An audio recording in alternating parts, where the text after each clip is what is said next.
Cette semaine, à info.tvc, 9 organismes communautaires se regroupent pour faire face à la montée de l'itinérance dans la Matapédia. La famille Myriam de la Vallée vous fera revivre l'histoire de la Nativité avec son sentier de Noël. On vous fait découvrir le service de dîner communautaire organisé par le Centre Éclosion à Cosaabscale.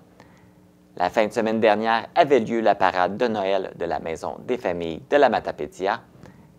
Dans le cadre de la chronique de la CEF, des astuces pour vos dépenses des fêtes sans vous endetter.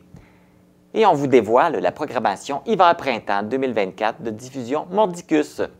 Bonne émission!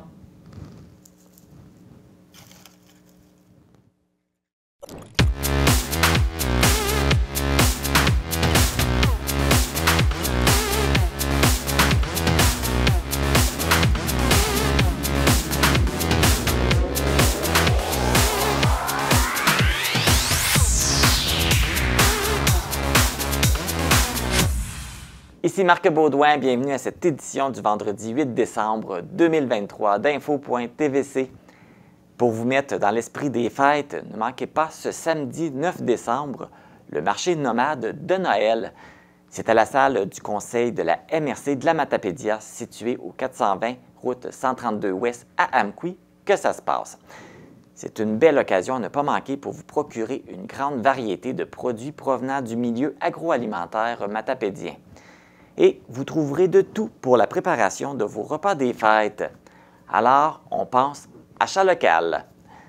Commençons maintenant l'émission avec les actualités matapédiennes. Voici vos actualités matapédiennes du 8 décembre 2023.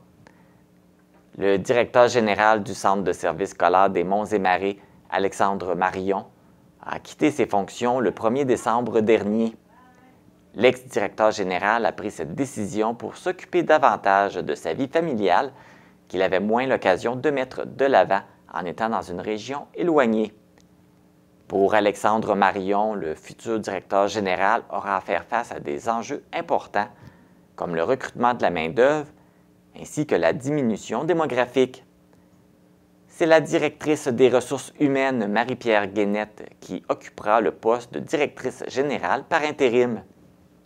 Le conseil d'administration a également adopté une résolution pour la mise en place d'un processus d'embauche dans le but de combler le poste de direction générale de façon permanente.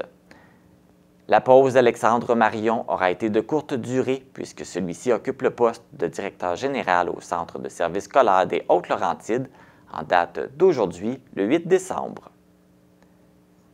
Mercredi dernier, le service d'incendie de la MRC de la Matapédia a été appelé pour effectuer une intervention à la coop Agrizone d'Amqui. L'alerte a été donnée au service d'urgence vers 9 heures. Des travailleurs étaient en train de chauffer de la membrane lorsque le feu a pris naissance sur la toiture. Les pompiers ont été en mesure de maîtriser rapidement l'incendie. Les dommages sont estimés à un peu plus de 5 000 $. La semaine dernière, la députée d'Avignon-Lamitis-Matane-Matapédia et porte-parole du Bloc québécois en matière de changement climatique, Christina Michaud, a quitté pour Dubaï, où se tient la 28e conférence des parties sur le climat de l'Organisation des Nations unies. Cette conférence offre une occasion unique de rectifier le tir et d'accélérer le rythme des mesures prises pour lutter contre la crise climatique. À l'occasion de cette COP 28, un bilan des progrès réalisés dans le cadre de l'accord de Paris sera dressé et un plan d'action sera défini par la communauté mondiale afin de réduire considérablement les émissions et de protéger les vies et les moyens de subsistance des populations. La députée Christina Michaud sera de retour au Québec le 12 décembre. La ressource d'aide aux personnes handicapées du Bas-Saint-Laurent, de la Gaspésie et des Îles-de-la-Madeleine revient pour une 27e édition avec le téléradioton de la ressource. Pour cette édition, le thème sera « Une histoire d'amour ». Le spectacle qui aura lieu le samedi 13 janvier à 19h30 à la salle Desjardins-TELUS de Rimouski, sous la direction artistique de Nelson Mainville, réunira sur scène Marc Derry, Guylaine Tanguay, Pépé et sa guitare, René Wilkin et le Gaspésien Benny Jones tous accompagnés par les musiciens du Biz Biz Band. Le spectacle sera diffusé sur les ondes des télévisions communautaires de la région le dimanche 21 janvier. La 18e édition du marché des saveurs du Bas-Saint-Laurent, qui s'est déroulée à Rimouski du 30 novembre au 3 décembre dernier, a connu un franc succès. Ce salon bioalimentaire a engendré des retombées économiques considérables pour les entreprises de la région, avec un chiffre d'affaires de 610 000 $, soit plus de 100 000 $ que l'année dernière. Pour l'occasion, 57 entreprises bioalimentaires de la région étaient sur place pour présenter leurs produits. Au total, ce sont 7 700 personnes qui ont passé les portes du marché, soit 1 000 personnes de plus qu'à l'édition précédente. Rappelons que 2 entreprises matapédiennes ont participé au marché des saveurs, soit la chocolaterie Belle-Jade et la Vallée de la Framboise. L'association Les Saveurs du Bas-Saint-Laurent a annoncé que l'événement sera de retour pour une prochaine édition du 28 novembre au 1er décembre 2024. La présidente directrice générale adjointe du CIS du Bas-Saint-Laurent, la matapédienne Claudie Deschaines, s'est vue remettre le prix Relève d'excellence lors du Gala des prix d'excellence de l'Institut d'administration publique du Québec. Cet honneur provincial est décerné à une personne qui se démarque par son impact, son leadership, son dynamisme, sa créativité et l'influence positive qu'elle exerce sur son environnement. Ce prix vise également à souligner sa contribution exceptionnelle à l'essor et au rayonnement de son organisation, ainsi que du savoir-faire de la jeune génération. Rappelons que Claudie Deschaines occupe les fonctions de présidente directrice générale adjointe depuis le mois de mai dernier. Félicitations, Claudie. Lors du dernier salon BMR, la succursale de BMR Amqui a remporté le prix Entrepreneurship dans la catégorie Rénovation. C'est le directeur de chez Unoria Coopérative, Michael Lagacé, qui était sur place pour recevoir le prix au nom de toute l'équipe du BMR d'Amqui. Voici maintenant vos actualités sportives. Dans la Ligue de hockey senior Desjardins de l'Est du Québec, le bar Lazare de Cohasapscal a terminé sa fin de semaine avec une victoire et une défaite. Lors de la partie de vendredi contre le Bois BSL de Montjoly, l'équipe matapédienne l'a emporté 6-3. Lors de la première période, seul le bar Lazare s'est inscrit au pointage avec un but. En deuxième période, le Bois BSL marque 2 buts, prenant ainsi l'avance 2-1 après 40 minutes de jeu.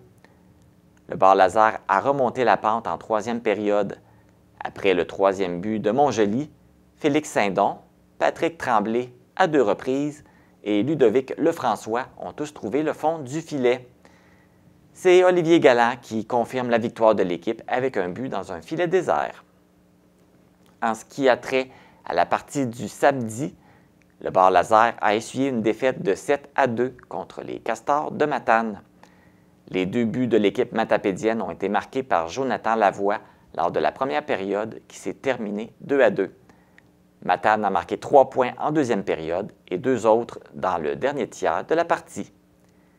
Le bar Lazare sera sur la route pour sa prochaine partie qui se déroulera à Trois-Pistoles ce samedi 9 décembre à 19h30.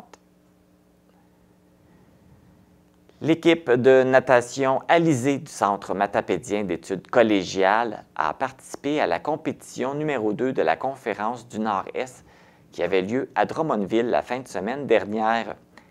L'équipe Alizé, représentée par Eliane Tremblay et Nathan Caron, s'est classée à 11e position du classement général, toutes catégories. En tout, 222 athlètes provenant de 16 clubs de natation étaient présents à cette compétition. C'est ce qui complète les actualités matapédiennes.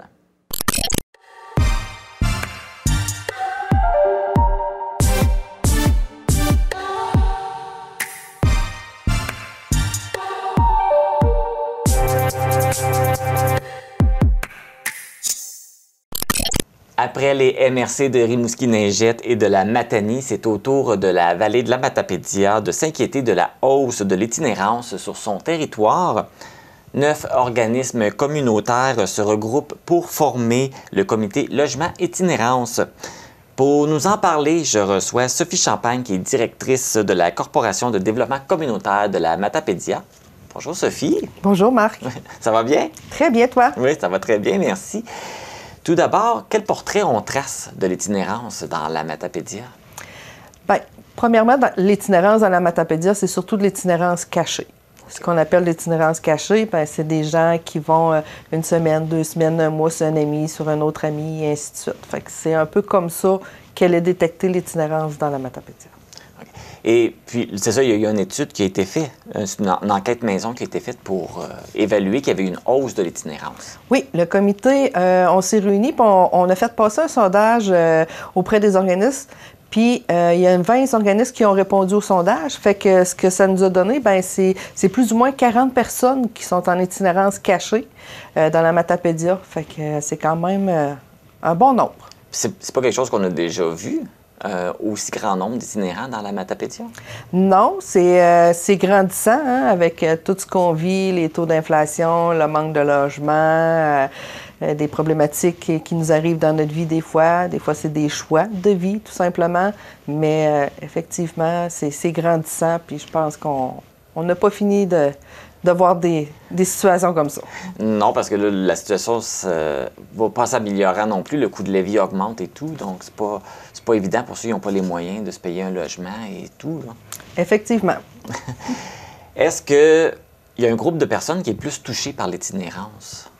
Bien, c'est beaucoup les 18-24 ans qu'on observe qu'il y a beaucoup d'itinérance. Des fois, bien, ça ne fonctionne pas à l'école, ils quittent l'école, ils n'ont pas nécessairement un emploi à temps plein, des fois à temps partiel. Fait que souvent, ça va être beaucoup dans cette catégorie d'âge-là qu'on s'est aperçu qu'il y avait le plus gros taux d'itinérance cachée. Mais on peut en trouver aussi dans tous les différents groupes d'âge. Ah, aussi, ben oui, il y en a dans toutes les différences d'âge. Tu sais, il n'y a personne qui est à l'abri de rien, fait qu'on ne sait jamais qu'est-ce qui peut arriver, les choix des gens, fait que ça peut arriver. Oui. Au niveau des hommes-femmes, est-ce que c'est pas mal équitable ou il y a un côté qui en a plus que d'autres? Bien, moi, je dirais que c'est plus masculin, mais il y a quand même des femmes aussi qui vivent l'itinérance, mais en grosse majorité, c'est beaucoup plus les jeunes hommes. Donc, il y a le comité logement itinérance qui a été mis en place. Il y a combien? Il y a 9 organismes qui sont impliqués dans ce comité-là. C'est qui les organismes? Vous allez me permettre de prendre ma feuille parce que je vais être sûre de ne pas oublier personne. On a Tremplin Travail Vallée de la Matapédia. Il y a la Maison Trait d'Union, Vallée de la Matapédia aussi, le Centre de femmes de la Vallée de la Matapédia, Rayon de partage de santé mentale, la Corporation de développement communautaire, nous, la CDC. Le CIS du Bas-Saint-Laurent, la MRC de la Matapédia, l'Office municipal d'habitation d'Amqui et l'Office d'habitation de la Matapédia. OK. Puis ce comité-là, ça a commencé comment ça a été créé? Qu'est-ce qui est parti ça? Au départ, il y avait des rencontres d'équipe au sein de Tremplin Travail. Puis les travailleurs de rue, ils mentionnaient que de plus en plus, ils observaient qu'il y avait ce phénomène-là dans la Matapédia, de l'itinérance cachée et ainsi de suite. Et lors d'une rencontre régulière des membres, qui est aux 2 mois, qui est avec la CDC, Guylaine Robichaud, étant la directrice de Tremplin Travail, est venue à la rencontre, puis elle nous a fait mention de ça. Et là, les membres ont tous dit « Oh, wow, OK, faut faire quelque chose. » là. Fait que les autres organismes, ils ont levé la main et on s'est viré de bord, comme on dit l'expression, sur un dizaine et on s'est mobilisé et ça n'a pas été long que ça fait 1 an que le comité il est en fonction, puis on a déjà des belles réalisations, puis ça avance très bien notre affaire. Et puis justement, c'est quoi l'objectif de ce comité-là? Bien, l'objectif, on sait très bien que on ne sera jamais capable d'enrayer complètement l'itinérance, mais si on peut donner une qualité de vie, si on peut aider des gens à les sortir de cette situation-là, de leur aider à se prendre en main et qu'on est capable de faire tout ce qu'on peut pour eux autres, bien, on va le faire. Puis le but du comité est vraiment ça. Là, tu parlais que le comité, ça fait déjà 1 an qu'il existe, il y a déjà plusieurs réalisations de fait. Là, présentement, sur quoi vous travaillez? Bien, là, on est en train surtout de travailler sur l'effet du manque de logement. Hein? Tu sais, on est tous conscients qu'on vit toute la problématique du manque de main-d'œuvre dans certaines industries, des emplois particuliers. mais il faut les loger, ces gens-là. Fait que donc, on est en train de regarder ça. Je sais que la MRC aussi fait le même travail de leur côté.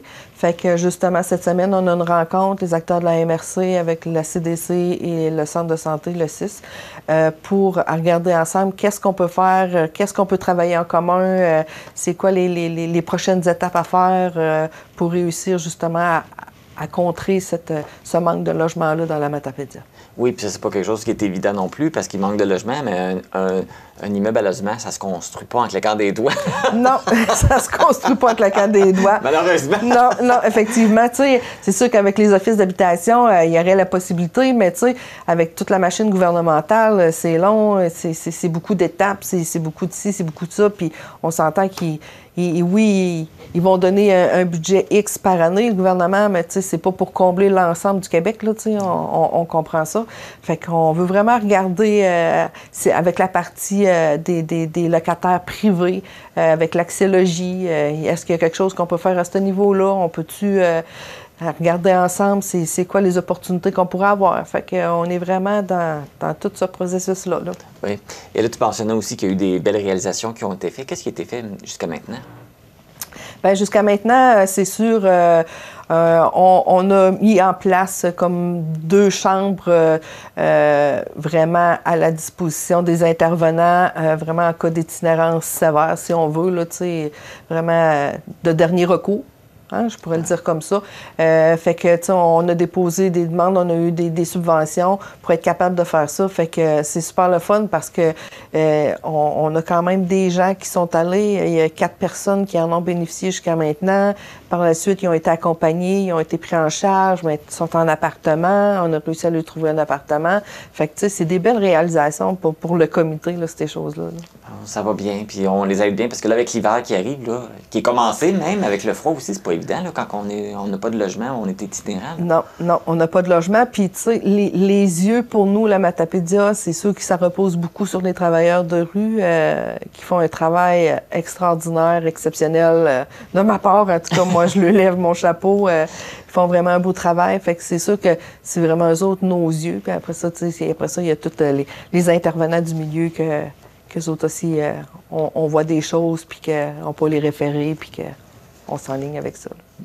Aussi, là, il y a une autre étude qui s'en vient là, pour avoir plus de statistiques à jour aussi également. Oui, en janvier, on va faire parvenir la deuxième partie du sondage. Dans le fond, on a fait le premier qui nous a donné vraiment un aperçu, comme plus ou moins une quarantaine de personnes qui sont en itinérance cachées dans la Matapédia, qui était comme pour le premier 6 mois de l'année. Fait que là, on veut vraiment y aller pour la deuxième portion, le deuxième 6 mois, à savoir, ça s'est-tu maintenu, ça a-tu une baisse, a-tu une augmentation? Fait que c'est vraiment ça qui va nous aider à savoir, on est vraiment dans le bon chemin, on prend vraiment les bonnes décisions pour notre comité, puis je pense qu'il est vraiment utile. Oui, tout à fait. Mais justement, si des fois, il y a des gens qui voient quelqu'un qui est en besoin d'itinérance ou qui voient quelqu'un, est-ce qu'ils peuvent appeler à quelque part, contacter pour signaler? Ou... Bien, à l'AEO, avec au centre de santé, le 811, au pire, des pires. Fait qu'après ça, tout va se mettre en branle, puis ils vont les orienter. Mais je pense que c'est vraiment de consulter avec l'AEO. Tout le monde est au courant aussi, là, la Sûreté du Québec, et ainsi de suite. Là, fait qu'ils sont tous au courant de notre procédure et notre façon de faire. Sophie Champagne, merci beaucoup. Bien, ça m'a fait plaisir. C'est un travail qui est essentiel. Hein? C'est une problématique qu'on ne veut pas vivre et qu'on veut essayer d'aider les gens à s'en sortir aussi également. Exactement. Merci. Bien, merci à toi.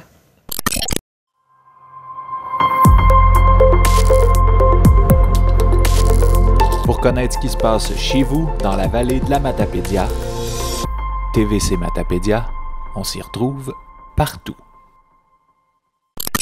La famille Myriam de la Vallée présente à nouveau son activité du Sentier de Noël aménagé en forêt à Lac-aux-Saumons.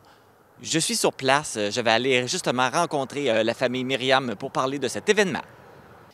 Donc, je suis en compagnie de Émilie Desgagnés, Alain Saint-Laurent, Simon Hamel, Flore Cantia Jourdain, Lise Bonneville et Mireille Martin. Bonjour à vous tous! Bonjour! Oh, un beau bonjour d'accueil! On se parle aujourd'hui concernant le Sentier de Noël. Ça fait combien d'années que vous faites le Sentier de Noël? Ah, ça fait peut-être 3 ou 4 ans qu'on le fait, mais depuis la pandémie, c'est un retour, là. On avait commencé ça en 2017, je crois. Puis, c'est ça. L'initiative avait commencé pour redécouvrir l'histoire de Noël, là. La faire redécouvrir aux jeunes, mais des fois aux moins jeunes aussi. Donc, c'est la première fois depuis la pandémie que vous refaites cette activité-là. Là, tu expliques un petit peu c'est quoi l'objectif de l'activité? C'est quoi le but? Bien, on propose aux gens qui vont venir, au fond, comme Émilie l'a dit, de redécouvrir le vrai sens de Noël avant que ce soit une fête de cadeaux. C'est une présence, Jésus qui est venu. Alors, à travers différentes stations, dans notre boisée, là, il va y avoir les bergers, les anges, la crèche, pour vraiment recentrer les personnes sur le sens de Noël, puis que ça leur donne l'espérance aussi pour la fête qui s'en vient. Et je pense aussi qu'à travers ça, les gens vont vivre une expérience à travers les différentes stations, les personnages, tout ça. Ils vont vivre une expérience, puis c'est de rencontre. Puis je pense que ça peut porter du fruit aussi d'espérance dans leur vie, puis de paix aussi. Et ce sentier-là, est-ce qu'il est long? C'est quoi la distance? Ça dure à peu près une demi-heure, là. Entre une demi-heure puis 40 minutes. Ça dépend des groupes aussi, de la grosseur des groupes. Mais c'est sur notre terrain, la distance. Ben, c'est quoi, c'est à peu près... on marche pas tant que ça. On va calculer au centimètre, mais disons qu'il va y avoir 3 grandes stations, là. En comprenant aussi une dernière, disons à l'intérieur, les gens sont invités à la fin du parcours à entrer à l'intérieur, voir des chants de Noël, un chocolat chaud, pour continuer de fraterniser. Parce que le but de l'événement, c'est vraiment finalement d'être ensemble. On a besoin d'être ensemble, de se sentir qu'on n'est pas tout seul dans la vie. Puis Noël, c'est ça. C'est pour ça qu'on veut terminer aussi en famille à l'intérieur. Oui, puis on sait qu'avec les moments difficiles qu'on vit aujourd'hui, ces temps-ci, là, c'est pas toujours facile avec l'inflation, les difficultés qu'on rencontre. Je pense que ça peut être le fun d'avoir des gens pour pouvoir discuter puis se rencontrer. Et au bout du sentier, il va y avoir une crèche. Ah oui. Oui. Ça commence parce que on commence le parcours parce que dans le temps de Noël, il y a tout un cheminement qu'on vit actuellement dans la liturgie, dans l'Église catholique. Mais le but, c'est d'aller rencontrer Jésus à la crèche. C'est ce qu'on va fêter à Noël. C'est Jésus qui vient habiter chez nous. C'est pour ça, au début, qu'il y a une crèche. Et puis, on va contempler. C'est sûr, il n'y a pas le bébé Jésus qui va tomber. Il va être déjà là. Oui, il va être déjà là. Mais ça fait découvrir vraiment la beauté de voir Jésus comme Dieu qui vient d'habiter chez nous. C'est très, très beau. Puis, sur l'affiche, c'est écrit de 3 heures, de 15 heures à 21 heures. Mais c'est vraiment un parcours de 30 minutes. Comme on peut faire 2 fois, 3 fois. Il n'y a pas de limite. On peut le faire autant de fois qu'on veut. C'est ça, il va y avoir toutes sortes de choses sur le sentier le temps qu'on marche. On va faire des rencontres et c'est ça. Oui. Et les personnages qui vont, au fur et à mesure, sortir, des acteurs qui vont acter leur rôle, là. Ça nous fait vraiment vivre la nativité, dans le fond. On rencontre tous ces personnages-là. Il y a combien de personnes qui participent qui sont dans l'organisation? Parce que là, ça vous demande d'avoir beaucoup de personnes pour faire ça. À peu près une trentaine, là. Une trentaine de bénévoles qui viennent nous aider, qui viennent acter. C'est des amateurs, mais ils sont contents de le faire justement pour donner quelque chose de beau aux gens, là. De redonner de l'espérance, de donner un moment qui est vrai puis qui fait du bien, là. Ouais. J'imagine que vous êtes content de reprendre cette activité-là cette année. Oui. Parce que c'est une façon de donner Jésus, mais c'est une joie aussi de découvrir le mystère ensemble. Parce que c'est de mettre dans le personnage, la personne qui en fait Marie ou Joseph, c'est toute une grâce de découvrir, parce que tu mets dans la personne, c'est fort, hein, mais c'est une joie aussi de donner Jésus en famille. C'est ça, comme on mentionnait, c'est pas la première fois que vous faites l'activité, vous l'avez fait avant la pandémie, mais je pense que c'est quand même assez populaire, il y a quand même beaucoup de gens qui viennent. Oui, bien, il y a eu une année, tous les jeunes des parcours catéchétiques là, qui se préparaient pour un sacrement, ça faisait partie de leur année de préparation de venir au Sentier de Noël. Alors, on a eu près de 200 à 300 enfants qui sont venus sur le terrain, ça faisait partie. Là. Alors, il y avait de la vie, sur le terrain. Ah oui. Cette année, on ne sait pas qui va répondre, mais on se prépare. Puis, qu'on On peut va dire, voir. honnêtement aussi, c'est que je ne me trompe pas ici dans l'équipe, c'est la première fois qu'on va vivre le Sentier de Noël, nous, ici, à la Vallée. Pour montrer aussi que c'est une expérience d'entraide, c'est qu'à Tracadie, au Nouveau-Brunswick, on a une mission aussi qui ont commencé un Sentier de Noël dans les années antérieures. Cette année, ils ne le font pas pour venir nous aider ici, pour vivre l'expérience dans la région de la Vallée. Alors, c'est, comme on le disait tout à l'heure, c'est beaucoup d'implication de la part des gens de la région pour que chacun aussi se sente impliqué, là, et qu'ils puissent donner ce qu'ils sont à travers l'événement. Puis ce qu'on aime aussi, c'est qu'on le fait quand la nuit commence à tomber, là, à 15 heures. Alors là, il y a tout un climat avec les lumières. Puis là, tu marches, puis tu sais pas trop où tu vas arriver, puis tu sais pas trop qui tu vas découvrir. Mais ça donne un cachet. Mais ça montre aussi Jésus qui vient, comme la lumière aussi, dans la noirceur. Puis dans nos vies aussi, il fait la même chose. Et puis, ce bel événement-là, ça va avoir lieu quand? Alors, Alain. C'est un samedi le 16. Oui, samedi le 16. Décembre. Ça va être une bonne expérience de vivre ça en famille aussi, puis à travers le mystère, comme Émilie disait, dans la nuit, les lampes. Puis ça donne de la vie aussi. Hein? Les enfants prennent l'air. Puis quand on rentre, on est content de rentrer au chaud. Alain ne sera pas là, malheureusement. Il va retourner à Amos. Il a déjà préparé des belles lumières dans les pots maçons là, qu'on va mettre tout le long du sentier. Donc, ça va être un éclairage naturel, entre guillemets, là, avec la flamme. Alors, Alain est là pour nous aider aussi là-dedans. Il ne sera pas là le jour même. Il va être là avant, mais il va être là en pensée après. Et vous êtes toutes là. Est-ce que vous allez participer? Est-ce que vous jouez un rôle? Vous allez faire quoi ce jour-là? Bien là, je pense qu'on est... Ça sent bien! On est en train de voir qui va être où, mais en même temps, on essaie de se séparer tout ce que ça implique. Comme actuellement, pendant qu'on se parle, là, il y a un monsieur de Valbriand qui est en train de nous aider. Il bûche un peu dans le bois pour faire l'espace de la cabane des bergers qui va être là, même avec une petite chèvre qui va être de provenance de Saint-Arcisius. Il va y avoir un petit enclos pour la chèvre, au moins quelque chose de plus réel, entre guillemets, là, au niveau de la crèche. Il va y avoir un animal au moins. Mais c'est ça. On est un peu dans l'inconnu, mais on avance ensemble avec l'expérience du passé aussi. Puis aussi préparer le terrain pour que tous les gens puissent marcher en sécurité aussi dans le sentier, comme des personnes plus âgées. Peut-être pas en chaise roulante, là, non, mais il y aurait des traîneaux qui pourraient servir. Ah oui, c'est jamais. En fait, ce que je voulais dire, c'est que probablement que Mireille et moi, on va être à l'intérieur pour accueillir les gens après qu'ils auront terminé. Puis ça va être une joie de partager avec eux, là, c'est ça, puis de prendre une pâtisserie, un breuvage chaud.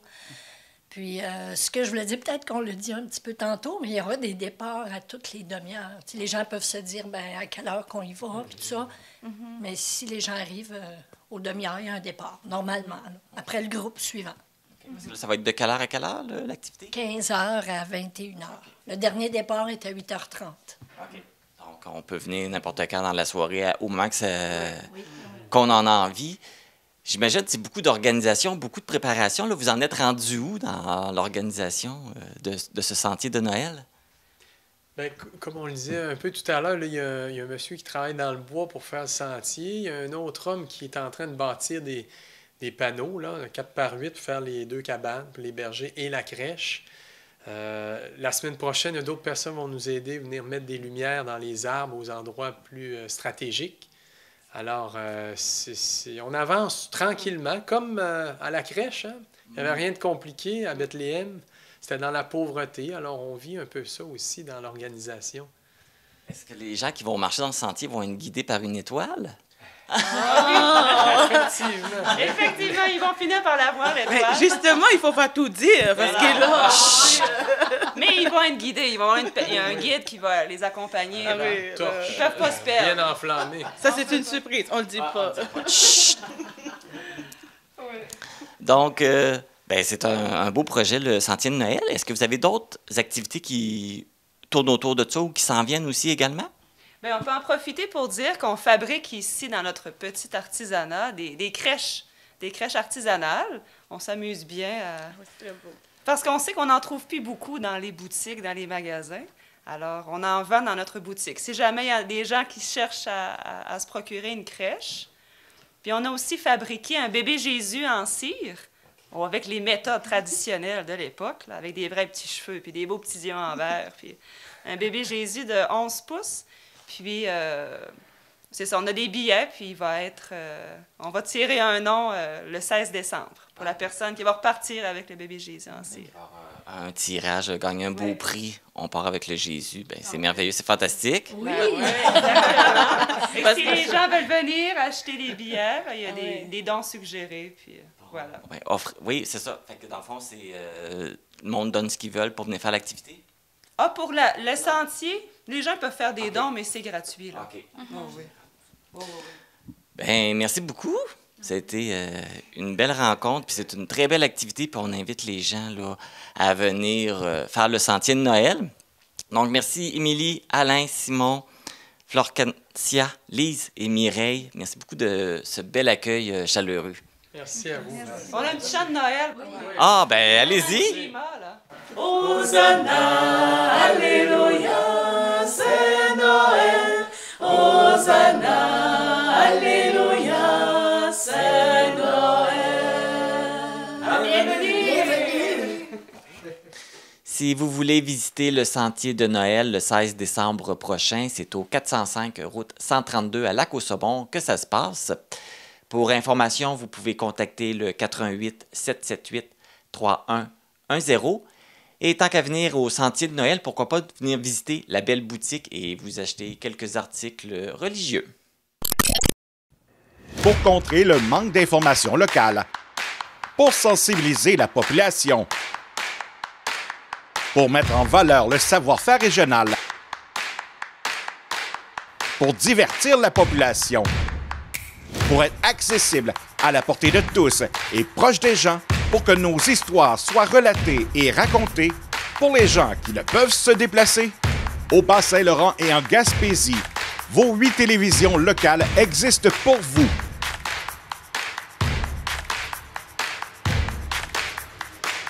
Car vous, c'est nous.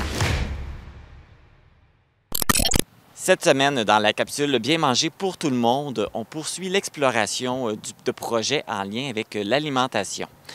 Aujourd'hui, Sophie Nicole nous envoie à Cause-Abscale pour qu'on puisse vous présenter le dîner communautaire organisé par le Centre Éclosion.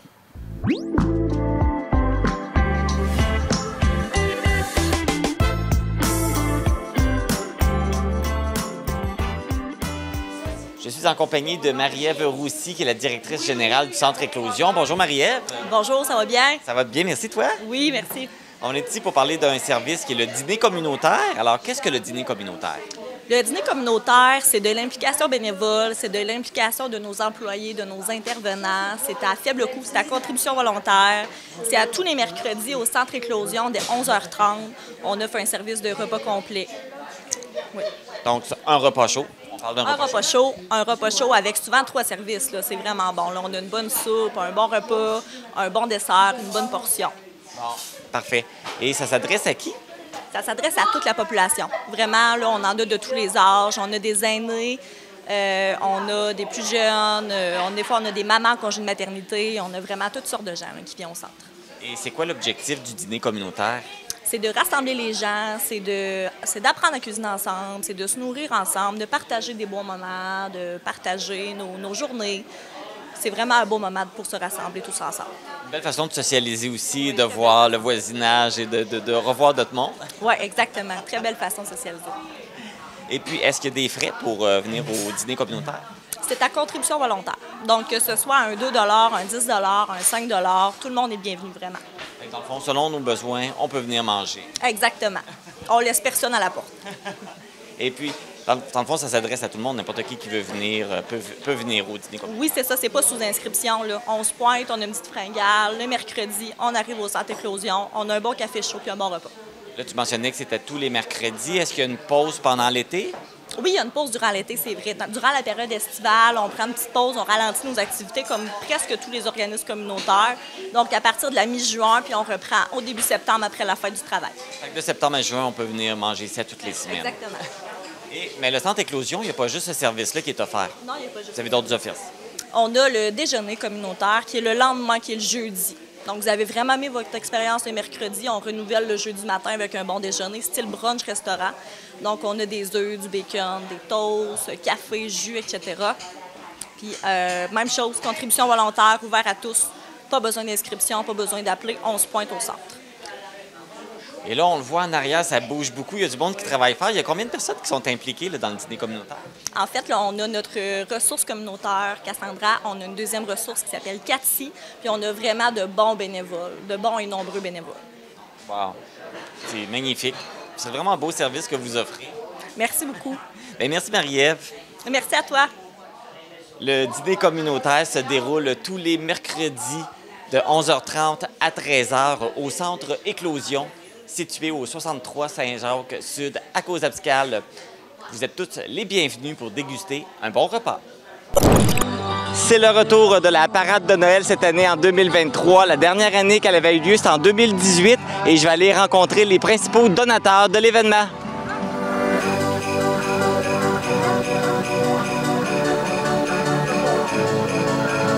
Je suis en compagnie de Lisa Marie Gagné, qui est la directrice de la Maison des familles, de Stéphanie Dastou de IG Gestion Patrimoine. Bonjour à vous deux. Bonjour. Tout d'abord, Lisa Marie, c'est important de ramener la parade de Noël. Oui, en fait, quand je suis arrivée à la direction de la Maison des familles, je voulais vraiment créer un événement festif pour Noël. Donc, on a décidé de s'associer à la parade de Noël qui existait, qui a eu lieu en 2018 la dernière fois. Donc, après 5 ans, c'est le grand retour. On espère que ça va être un gros succès. Et Stéphanie, tu contribues financièrement à cet événement-là. Oui. Pourquoi? En fait, je suis sur le conseil d'administration de la Maison de la famille, donc Lisa m'a bien motivée à contribuer. Mais j'avais aussi envie là, de participer à cet événement féerique-là. Étant maman d'un jeune garçon, bien, ça permet justement de lui faire vivre ça. Alors! Bien, merci beaucoup, puis bonne parade! Merci! Bonjour, bye-bye!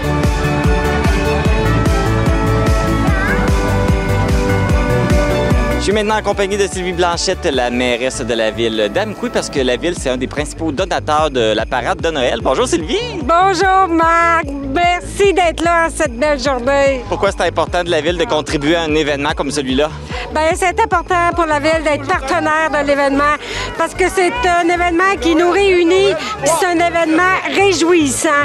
C'est surtout ça qu'on a besoin aussi. Les citoyens d'Amqui, les citoyens de la Matapédia ont besoin de se rencontrer dans des événements heureux. Oui, tout à fait. Bien, merci Sylvie, puis bonne parade. Bien, merci à vous, merci à tous ceux qui viennent participer à la parade et joyeuses fêtes.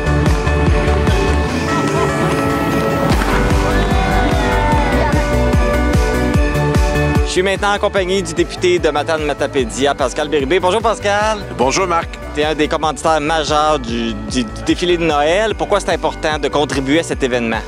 Bien, d'abord, c'est un bel événement pour les tout-petits. Hein? Les yeux grands, ils vont regarder le Père Noël, les princesses, les chars allégoriques, les couleurs, entendre la musique. On fait ça beaucoup pour les enfants, puis aussi c'est pour une bonne cause. Donc, on finance à chaque année cet événement-là majeur. Je fais la même chose à Montjoly. J'ai participé à la parade la semaine dernière. Il faisait beaucoup plus froid. Ici, ça se passe bien à date. Alors, ça fait partie, je dirais, des belles traditions de la ville d'Amqui. Bon, ben merci beaucoup, puis bonne parade. Merci, et puis joyeuses fêtes à tout le monde.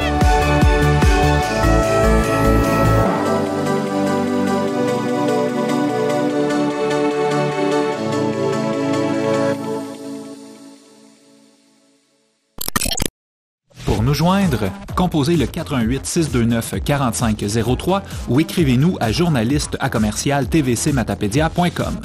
Restez à l'affût de toutes nos activités en nous suivant sur Facebook. Vous pouvez également regarder nos émissions en vous abonnant à notre chaîne YouTube.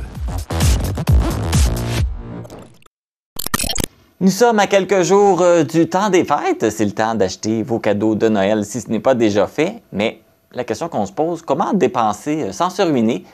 C'est de ce sujet qu'on parle dans la chronique de la CEF.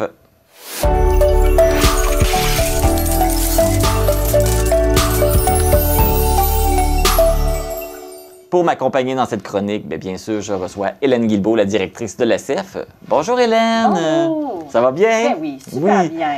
Donc, la même question qui se repose à chaque année, hein? Comment on peut gâter notre monde sans nous ruiner? Bien, ce qui est important de faire dans le temps des fêtes, c'est de ne pas se mentir, en fait. C'est surtout ça, là, le gros important, de ne pas se mentir, parce que souvent, on a tendance à surconsommer durant la période des fêtes, à acheter peut-être plus que pas assez. Et bien, ça fait en sorte, justement, que notre argent est peut-être moins bien réparti ou quoi que ce soit. Donc, moi, ce que je conseille aux gens durant la période des fêtes, c'est vraiment, on y va, on fait des listes, on a une matante qui veut telle chose, on le met sur notre liste et on dérobe pas de cette liste-là en bout de ligne. C'est très important de pouvoir s'y fier parce que c'est facile, justement, de, en acheter peut-être un petit peu plus que pas assez et finalement, dépasser notre budget des fêtes. Oui, puis souvent, si on fait notre liste d'avance, on peut surveiller les spéciaux. Quand ça vient en spécial, on peut le payer moins cher. Mais là, il y a un danger. Parce que quand on paye nos choses moins chères, on se dit « Ah, ça m'a coûté moins cher, je vais acheter d'autres choses. » C'est pour ça que la liste est importante, vraiment. Il y a comme un danger aussi de surveiller les spéciaux puis d'acheter les choses en spéciaux. Oui, bien, dans le fond, c'est ça. Il faut vraiment, ultimement, là, ça ne sert à rien de donner 5-6 cadeaux par personne parce que c'est pas nécessairement des cadeaux qu'on va se souvenir, mais davantage du temps de qualité qu'on va passer avec les gens autour de nous. Donc, y aller vraiment plus avec des options comme ça. Donc, on y va avec un cadeau, mais on va peut-être donner un autre cadeau que, écoute, on fait une après-midi ensemble, une après-midi de filles ensemble. Tu sais, ça peut être quelque chose d'intéressant, des choses comme ça à offrir qui sont davantage pertinentes, qui ont davantage de valeur en bout de ligne qu'une babiole qui va peut-être prendre la poussière ou peu importe dans la maison. Et aussi, de respecter, oui, sa liste et d'aller magasiner seul. OK. Oui, ça, c'est très important d'aller magasiner seul parce que des fois, quand on est avec d'autres personnes, cette personne n'a peut-être pas le même budget cadeau que nous. Donc là, on va peut-être être influencé par ses achats. On va peut-être dire, toi, tu en achètes un pour cette personne-là. Moi, je n'avais pas prévu en acheter, je vais en acheter un aussi. Donc, ça fait en sorte que ça nous rajoute une pression supplémentaire sur notre portefeuille que l'on ne s'était pas mis au départ. Hein? Donc, il ne faut pas se mentir durant la période des fêtes. Hein? C'est très, très, très important. C'est avec notre budget qu'on fait les fêtes, c'est pas avec le budget de l'autre. Et aussi, si, exemple, on va magasiner avec des enfants, mais oubliez ça, là, c'est le carnage total pour le portefeuille. Si, donc, avec les enfants, ne pas passer dans la section des jouets. Dans n'importe quelle section, en fait, hein, parce que des petits bras, ça va vite, ça rajoute bien des choses dans le panier qui ne sont pas nécessaires, qui ne sont pas essentielles et qui sont vraiment du surplus là, monétaire. OK. Donc, suivre la liste, aller magasiner seul, peut-être faire attention aussi, pas trop utiliser la carte de crédit, parce que c'est facile. Oui, oui. Parce qu'on achète souvent, on va magasiner une fois, on achète tous nos cadeaux en même temps, mais là, c'est peut-être pas une bonne chose parce que là, on met tout sur la carte de crédit. Oui, puis là, on se retrouve en janvier avec une facture salée qui fait mal, qui peut nous créer d'autres problèmes ultérieurs. Donc, le plus possible, on y va avec une carte de débit ou de l'argent comptant pour toujours avoir le contrôle, hein, parce que quand on passe la carte, on ne s'en rend pas compte de l'argent qui sort. Donc, justement, si on est peut-être dépensier durant le temps des fêtes, ça peut être une excellente stratégie aussi d'avoir de l'argent comptant qu'on voit partir ultimement. Et là, justement, ça fait en sorte aussi que ça va rééquilibrer nos budgets parce que si on s'était dit que c'est 500 $ ou 300 $ qu'on alloue au montant cadeau de Noël et que là, après seulement 2 cadeaux, on est déjà rendu à la fin de notre budget, on va peut-être réfléchir sur aller reporter des biens, aller faire en sorte d'optimiser le budget des fêtes là, pour respecter ce qu'on a réellement planifié. Là, quand on parle de dépenses des fêtes, on parle beaucoup des cadeaux. Mais c'est pas juste les cadeaux, parce qu'il y a la nourriture, on reçoit des gens, alors on achète beaucoup plus de nourriture. Ça nous coûte beaucoup plus cher aussi. Comment on peut peut-être mieux calculer notre budget pour la nourriture? En fait, là, moi, ce que je conseille aux gens, si vous recevez durant la période des fêtes, on a souvent tendance à le faire l'été, cette activité-là, mais faire des potlucks. Ah, ben oui. Donc, d'inviter les gens, « Hey, j'adore ton super, s'il te plaît, apporte-en. J'adore la trempette que tu fais, s'il te plaît, apporte-en. » Ça va faire plaisir aux personnes de pouvoir collaborer. Et souvent, bien, lorsqu'on est invité, en tout cas moi pour ma part, lorsque je suis invitée chez des parents, je suis toujours extrêmement gênée parce qu'il y a énormément de choses sur la table. Puis je me dis, mon Dieu Seigneur, tu sais, ça fait beaucoup, beaucoup d'argent de dépenser. Alors que si on arrive avec quelque chose de préparé, bien, on peut se sentir moins coupable et en bout de ligne, bien, on va être capable aussi de participer là, à cet engouement-là. Et ça donne, pour les gens qui reçoivent une pression beaucoup moins importante, mais ça donne aussi le sentiment de collectivité qui est important à Noël, ultimement. Oui, puis de toute façon, quand on est invité quelque part, on a souvent tendance à dépenser pareil. Fait que tant qu'à dépenser, tout se paye d'apporter de la nourriture. Exactement. Que d'apporter un cadeau d'hôte ou d'hôtesse. Ça va être quelque chose qui va traîner, qui ne servira pas. Quelque chose qui va être redonné aussi, là, parce que c'est souvent ça qui arrive avec les cadeaux d'hôtes et d'hôtesses. C'est rare qu'ils sont consommés. Ils sont souvent redonnés en cadeau, ultimement. Donc, effectivement, ça peut être un enjeu. Puis là, ben, on parle de redonner. Bien, ça peut être une belle alternative aussi, ça, pour les cadeaux. Il y a beaucoup maintenant d'échanges de cadeaux qui se font dans les familles sur un objet qui ne nous sert plus, qui est encore une belle fin utile, mais qui n'a plus sa place dans notre maison. Donc, on va le donner à quelqu'un d'autre, tout simplement. Donc, c'est une belle valeur à pouvoir penser, justement, dans des échanges de cadeaux, au lieu d'aller dépenser 50 $, 20 $ dans des choses qui, en bout de ligne, ne perdureront pas. Donc, de donner une deuxième vie à un objet, c'est d'autant plus pertinent. Est-ce qu'il y a d'autres choses qu'il faut faire attention? On a parlé des cadeaux, on a parlé de la nourriture. Il y a d'autres choses qu'on peut faire attention dans nos dépenses pendant le temps des fêtes? Les décorations. Oui! Les décorations, mon Dieu! On les a toutes les décorations. Et il faut savoir, bon, sur les sites de vente ou des trucs comme ça, ou bon, de certains marchés aux puces, si on veut décorer à petit prix, c'est possible. Il y a une panoplie d'objets usagés sur le marché qui sont disponibles et je suis sûre et certaine qu'il y a des gens aussi qui peuvent donner dans la famille ou des trucs comme ça. Donc, on n'est pas obligé d'aller redorer notre sapin à chaque année, d'aller remettre des sous dans notre sapin à chaque année, ou on n'est même pas obligé d'en faire de sapin à proprement parler. Là. Oui, c'est beau, ça rappelle de l'histoire, mais en bout de ligne, c'est souvent plus encombrant que d'autres choses, puis il y a souvent un chat ou un animal domestique à l'intérieur, donc ça peut créer d'autres enjeux de sécurité.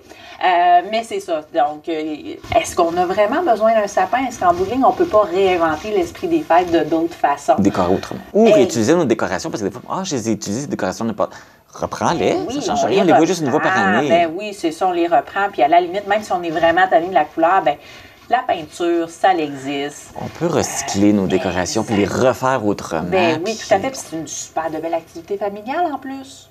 On fait ça avec les enfants, on fait ça avec la famille. Donc, on est capable justement de refaire le passé avec des nouvelles choses, des nouvelles couleurs, mais tout ça en famille et décorer tout ça en famille, pourquoi pas. Ah, donc plein d'astuces. Là, on n'a plus de raison de se ruiner pour le temps des fêtes. On a plein d'idées, on a plein de suggestions pour... Il faut juste y mettre du sien, profiter en bout de ligne du temps passé avec les gens autour de nous. C'est ça qui est la priorité dans le temps des fêtes.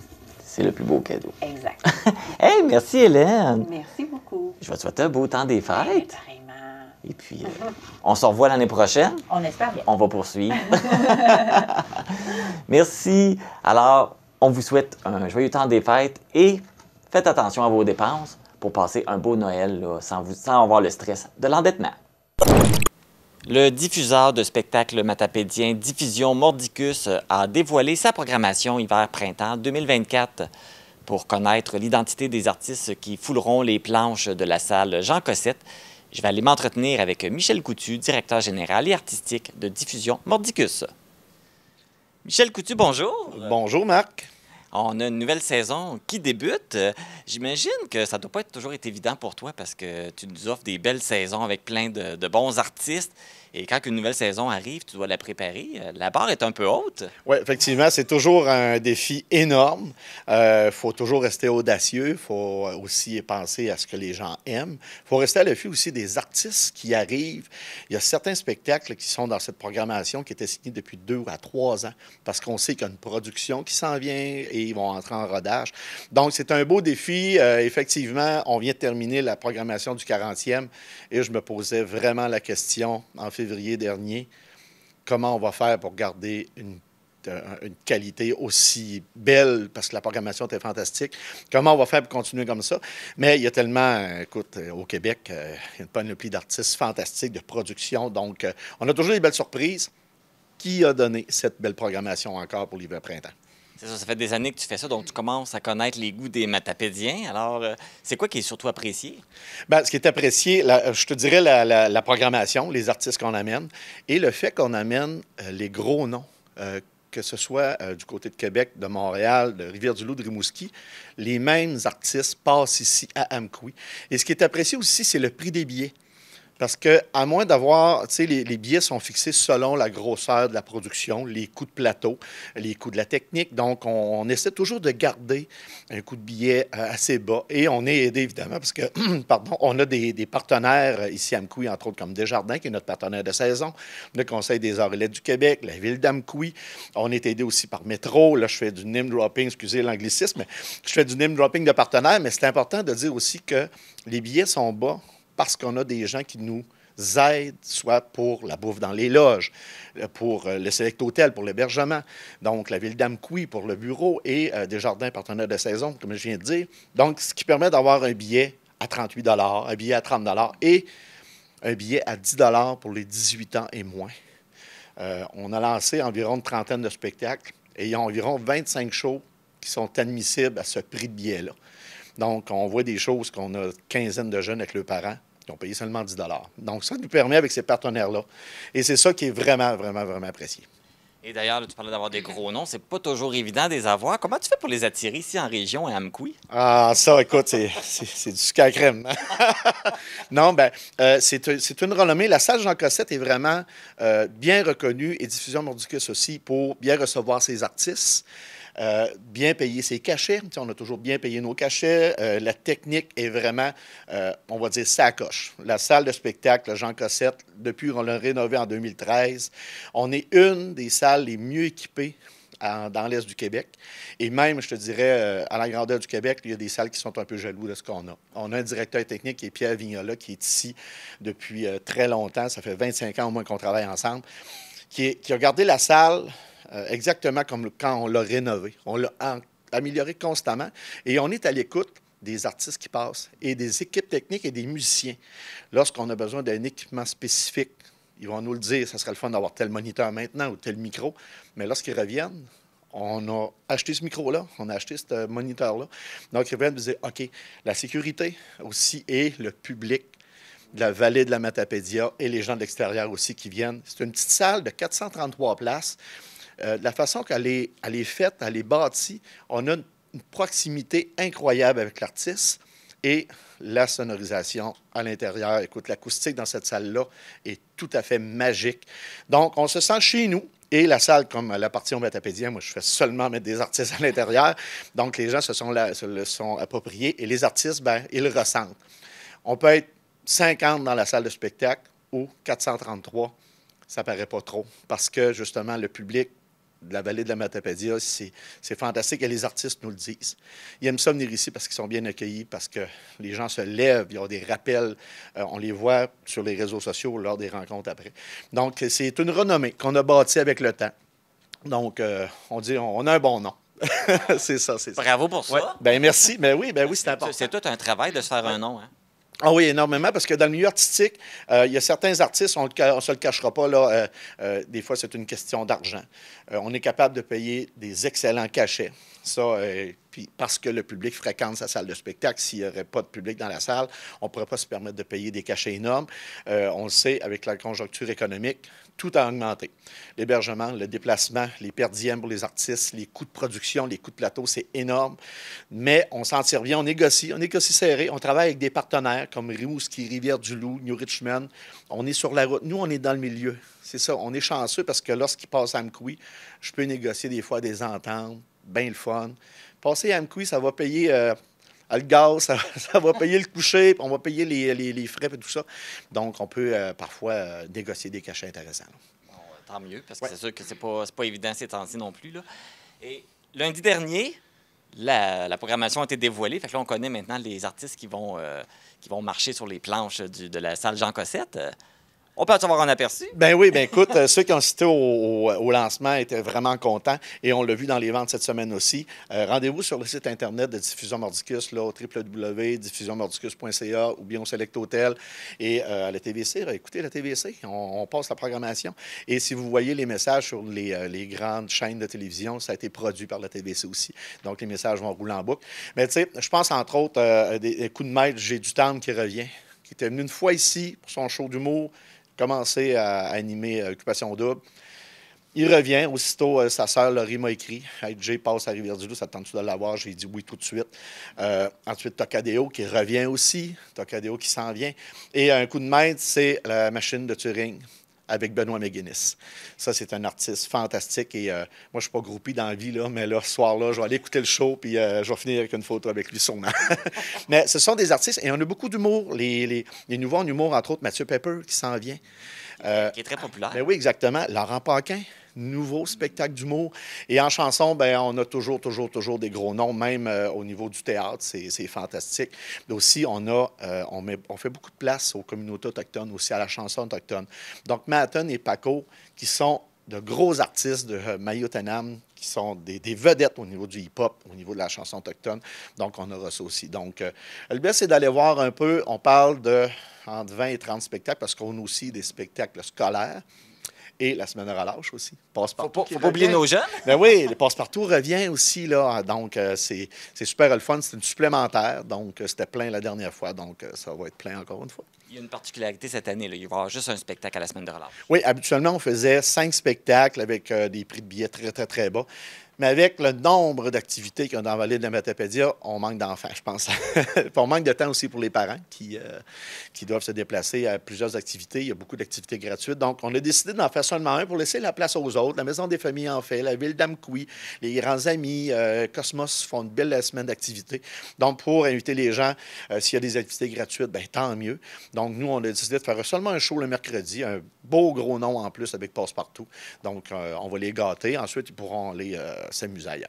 Et là, depuis le lancement, les billets sont en vente. On peut acheter nos billets.